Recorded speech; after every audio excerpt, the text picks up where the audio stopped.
Thomas d'Aquin, de l'unité de l'intellect contre les avéroïstes, rédigé en 1270, 4 ans avant la mort de Thomas d'Aquin, œuvre de maturité, de combat, de lutte contre l'avéroïsme. C'est l'année de la 8e croisade lancée par le roi Louis IX. Agitation contre Averroès, erreur qui a envahi l'université parisienne. Erreur de l'unité de l'intellect des avéroïstes qui affirment que l'homme ne pense pas, le monopsychisme. Bonaventure avait déjà mis en garde en 1267 les étudiants contre les erreurs des philosophes. L'avéroïsme affirme l'éternité du monde et la position de l'unité de l'intellect. Erreur de présomption téméraire de l'investigation philosophique, fruit de la présomption qui travaille tout discours philosophique. La crise philosophique s'installe à Paris. En 1268, l'évêque de Paris condamne 13 propositions philosophiques, censure universitaire, où l'aristotélisme n'a cessé d'être contrarié depuis 1210. Thèse fondamentale de l'aristotélisme, où l'activité théorétique est celle de ce qu'il y a de divin en l'homme. L'homme doit s'immortaliser, tout faire pour vivre selon l'intellect. Tous les philosophes considèrent que la différence ultime de l'homme est la pensée. Boès de Dacie, le physicien, ne doit pas prouver que le monde a commencé, ce n'est pas sa spécialité. Il n'a pas le droit d'invoquer l'existence des hiérarchies angéliques, cela n'étant pas accessible aux philosophes. Siger de Brabant est aussi mis en cause, considéré comme prince des avéroïstes. Fureur de Thomas d'Aquin sur des arguments qu'Averroès lui-même n'eût pas imaginés. Siger invoque la lecture des textes, la philologie et l'histoire de la philosophie. Une question émergera: comment peut-on être avéroïste? Par quelle perversion en vient-on à hypostasier à l'extérieur de l'âme humaine les premiers principes et les règles de la pensée humaine? Les avéroïstes sont seuls à refuser la pluralité numérique des intellects. Ce sont de mauvais philosophes et de fieffés menteurs. L'impact de l'ouvrage De Unitate Intellectus sera durable. Siger ne renonce pas à Aristote au bénéfice du christianisme. Il renoncera à son ancienne lecture du De Anima, changement capital car revisité et éclairé par Thomas. L'aristotélisme de Siger a eu raison de son avéroïsme. Ardeur persistante des partisans d'Averroès, car malgré les critiques de Thomas et les censures, le monopsychisme garde un extraordinaire attrait pour certains maîtres parisiens. La noétique d'Averroès est incompatible avec toute idée d'une pensée individuelle, car être avéroïste, c'est soutenir que l'homme ne pense pas. Tous les hommes désirent connaître la vérité, donc c'est une erreur indécente portant sur l'intellect et des thèses d'Averroès qui tentent de soutenir que l'intellect qu'Aristote appelle possible et qu'il désigne du nom de matériel est une substance séparée du corps selon l'être, qui n'est d'aucune façon uni au corps comme forme. Définition de l'âme par Aristote, acte premier d'un corps naturel organisé, parlant au conditionnel d'une substance dans le sens de forme, de quiddité de ce genre de corps, donc forme substantielle d'un corps naturel organisé. Il n'exclut pas la partie intellectuelle de cette universalité, il est clair qu'il inclut l'intellect dans la généralité.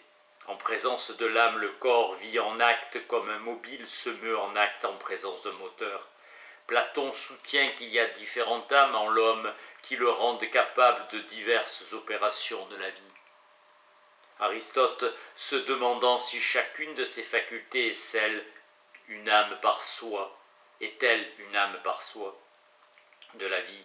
Aristote se demandant si chacune de ces facultés et l'âme est caractérisée par l'activité végétative, sensitive, intellective et par le mouvement. La science est forme de l'âme et la santé est forme du corps. L'âme est à titre premier ce par quoi nous vivons. l'intellect étant appelé la puissance de cette âme. La différence entre le sens et l'intellect réside en cela que le sens ne peut connaître tout. La vue connaît la couleur. L'intellect, au contraire, connaît tout, absolument parlant. Anaxagore dit que l'intellect commande à toute chose. Aristote pense que l'intellect est quelque chose d'incorruptible. Aristote dit que penser, aimer ou haïr ne sont pas les passions de l'être. L'intellect seul vient du dehors et que seul il est quelque chose de divin. Rien dans son opération ne communique avec l'opération corporelle. La doctrine d'Aristote apparaît clairement. L'âme humaine est l'acte d'un corps et l'intellect possible est une de ses parties ou puissances. Thémistius, dans son commentaire de l'âme, dit que cet intellect, que nous appelons intellect en puissance, est plus connaturel à l'âme que l'intellect agent. Théophraste dit que l'intellect est en puissance, toute chose, non comme un néant d'existence, mais comme le sens est en puissance par rapport au sensible. L'âme humaine est la perfection première d'un corps naturel organisé dans la mesure où il lui appartient d'accomplir des actions par un choix délibératif et de trouver par la méditation. Toute chose agit pour autant qu'elle est en acte et elle agit avec sa forme. Aristote dit « j'entends par intellect ce par quoi l'âme pense ». Averroès dit que l'intellect entre en contact avec l'homme par les sens. L'imagination étant un mouvement provoqué par la sensation en acte, avec Aristote, l'intellect est ce qu'il y a de principal en l'homme. Le principe par lequel nous pensons est l'intellect. L'habitus du savoir est l'acte premier de l'intellect. L'intellect possible lui-même est en puissance. C'est par notre apprentissage et nos découvertes que l'intellect possible lui-même passe à l'acte.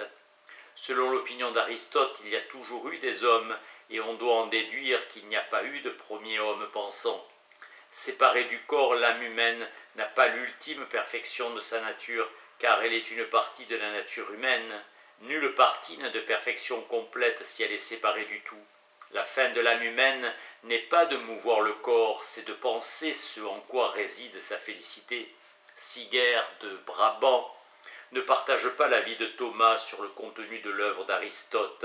Il ne croit pas que le stagirite ait laissé le moindre texte expressément consacré à la théorie des substances séparées.